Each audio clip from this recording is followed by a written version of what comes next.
பட்டாசாலை வெடிவிபத்தில் உயிரிழந்தோர் குடும்பத்திற்கு 20 லட்சம் ரூபாய் இழப்பீடு வழங்க உறவினர்கள் கோரிக்கை விடுத்திருக்கிறார்கள். அதன் விவரங்களை செய்தியாளர் பிரசன்னாவிடம் கேட்டு பெறலாம். பிரசன்னா, தற்போது இந்த பட்டாசாலை வெடிவிபத்து தொடர்பா அரசு எடுக்கிற நடவடிக்கைகள் என்ன? உயிரிழந்தவர்களோட குடும்பத்தினரோட கோரிக்கைகள் தொடர்பா அரசின் பரிசீலனை என்ன?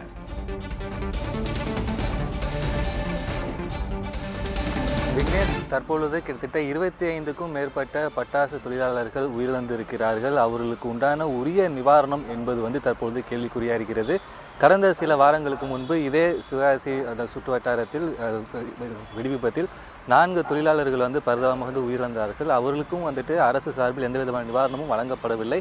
ஆலை அந்த உரிமையாளர்கள் தரப்பிலிருந்து தான் 10 லட்சம் ரூபாய் நிவாரணமாக கொடுக்கப்பட்டிருந்தது.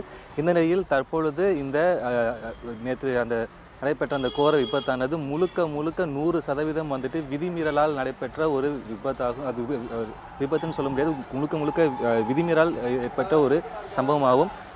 வெறும் டிஆர்ஓ லைசன்ஸை வைத்துக்கொண்டு 14 பேர் தான் பணிபுரிய வேண்டும். ஆனால் இவர்கள் கிட்டத்தட்ட 40க்கும் மேற்பட்ட தொழிலாளர்கள் பணியமர்த்திருக்கிறார்கள். அது மட்டுமல்லாது நேற்று ஞாயிற்றுக்கிழமை எந்த தொழிற்சாலையும் இயங்கக்கூடாது. ஆனாலும் அவர் தற்பொழுது எந்த விதமான ஒரு விஷயத்தையும் மறைத்து அவர்கள் நேற்று அந்த ஞாயிற்றுக்கிழமை அவர் தொழிலாளர்கள் பணிக்கு அமர்த்தியிருக்கிறார்கள். இது போன்ற பல்வேறு விதிமீறல்கள் தொடர்ச்சியாக இருக்கக்கூடிய சூழலில் தற்பொழுது 25 தொழிலாளர்கள் பரிதாபமாக இருந்திருக்கிறார்கள். 19க்கும் மேற்பட்ட பெண்கள் இருக்கிறார்கள்.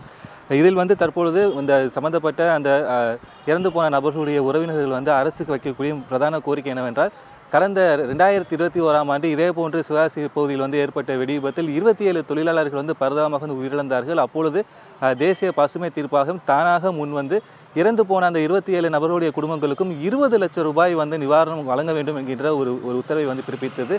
அது போக 75% மேல் உடல் காயம் பட்டவர்களுக்கு 15 லட்சம் ரூபாயும், 50% மேல் காயம்பட்டவர்களுக்கு 10 லட்சம் ரூபாயும், 25% உள்ளே காயம்பட்டவர்களுக்கு 7 லட்சம் ரூபாயும் வழங்க வேண்டும் என்கின்ற உத்தரவை பசுமை தீர்ப்பாயம் தானாக முன் உத்தரவு போட்டது.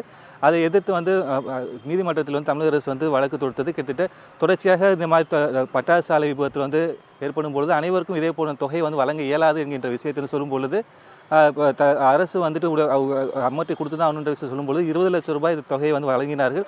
அதே போன்று அந்த 20 லட்சம் ரூபாய் தற்பொழுது எங்களுக்கு வழங்க வேண்டும் என்கின்ற ஒரு கோரிக்கையை இந்த பாதிக்கப்பட்ட தொழிலாளருடைய குடும்பத்தினர் முன்வைத்திருக்கிறார்கள். தற்போதைய விவரங்களுக்கு நன்றி பிரசன்னா.